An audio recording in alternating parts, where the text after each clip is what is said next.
आसंता काली अनुष्ठित hub चलित शताब्दीर एक विरल महाजागतिक घटना पूर्ण चंद्रग्रहण सांगक दृश्यमान हेब विराटकाय लोहित चंद्र बा ब्लड मून। भारत समेत अन्य किछि देश में पूर्ण चंद्रग्रहण अनुष्ठित हब तेबे विश्वर अन्यान्य देश में यार आंशिक यह देखादेव। 104 वर्ष पर 23 जून 9 रे पुणी एभली विरल महाजागतिक घटना घटिब।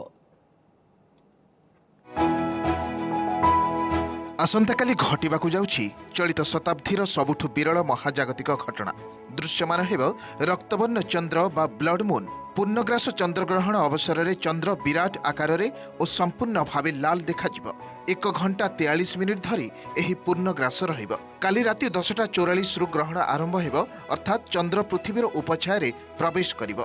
11:54 मिनिट रे एहा छाया प्रवेश करने सह राति 1टाए रे पूर्ण ग्रहण होई 2:43 रे पूर्ण ग्रहण शेष हेब। तेबे ग्रहण संपूर्ण छाड़िबा लगी पाखापाखि 6 घंटा समय लागिब अर्थात शनिवार भोर 4:58 मिनिट रे सर्वमुख्य हेब। एटा गोटे विशेष घटना जेतेबेले कि आमर एई चंद्रग्रहणटी दीर्घतम कह गले 1 घंटा 43 मिनिट धरी पूर्ण चंद्रग्रहण आम देखिपर। ये जो चंद्रग्रहणटी आरंभ हम जितेबाला आमर पृथ्वीर उपछायाटी चंद्र उपर पड़ो आई समय आमर पृथ्वी चंद्र और सूर्य गोटे सरल रेखार था। आसंतु जानिबा ब्लड मून बा लोहित चंद्र कौन। चंद्रग्रहण समय सूर्य और चंद्र मध्य पृथ्वी एक सरल रेखार रहे। पृथ्वीर छाई चंद्र उपरे पड़िले यह देखा जाए नाही। तेबे आसंताकाली भली विरल चंद्रग्रहण अर्थात एते लंबा समय धरी ग्रहण हेले सूर्यंक रश्मि पृथ्वीर वायुमंडल द्वारा प्रतिफलित हुए। ब्लू और बैगणी रश्मि मात्राधिक विच्छुरित हेउथिबा बेले नाली और नारंगी रश्मि वायुमंडल सीमारू प्रतिफलित हुई चंद्र रे पड़ती।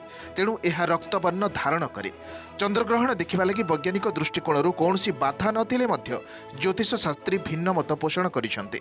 ग्रहण समय मुक्त आकाश में विचरण करने उचित नुहे। गर्भस्थ संतान पर कुप्रभाव पड़ो से चंद्रंकर बीज मंत्र ओम सोंग सोमाय नमः मंत्र को जप कर गणति थर। भारत समेत उत्तर आफ्रिका मध्यप्राच्य चीन पश्चिमांचल में पूर्ण चंद्रग्रहण देखिहेब। अन्य पक्षरे उत्तर अमेरिका ऑस्ट्रेलिया ग्रीनलैंड एवं विश्वर अधिकांश राष्ट्र में यह आंशिक दृश्यमान हेब। ब्यूरो इनपुट सह भुवनेश्वर कैमरा पर्सन ओमकार सह जगदीश दास का रिपोर्ट ओटीवी।